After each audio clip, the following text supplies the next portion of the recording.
Good evening. This is CTV News for Tuesday, February 21st. I'm Byron Scott. And I'm Denise Douglas. Glad you could join us this evening. Legislation that would expand PTech schools across the state is heard before the House Ways and Means Committee this afternoon. PTech stands for Pathways in Technology Early College High Schools. The program, which carries a high price tag, is co-developed by IBM. Governor Larry Hogan helped establish 2 schools in Baltimore City. This came about right after the riots really in Baltimore City, and the governor last year passed legislation that opened up 2 PTech schools in Baltimore City, both in some tough areas, and there's a lot of kids with great skills, natural intellect, and what they needed was a partnership with an employer who would help mentor them. And it's a program designed essentially with community college so that you go through high school and you end up getting an associate's degree for free. And you have a partnership with an employer that's holding your hand throughout the process.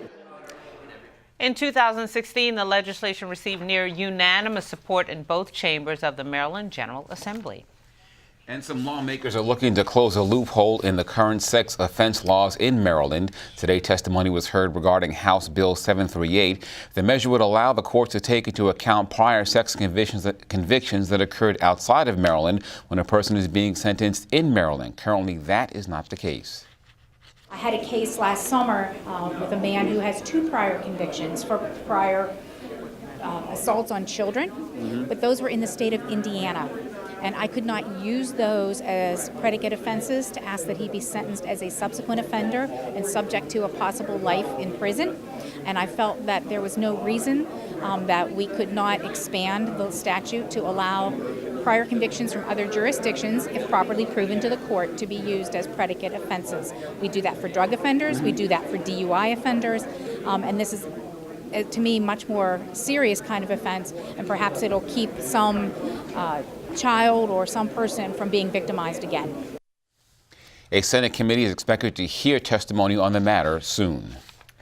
A new push to reinstate the death penalty in the state, but this time only under certain circumstances. Delegate Michael Malone of Anne Arundel County is proposing legislation that would bring back the measure for convictions in cases where a first responder or corrections officer is murdered. At least 21 Maryland law enforcement officers have been killed in the line of duty during the last 7 years.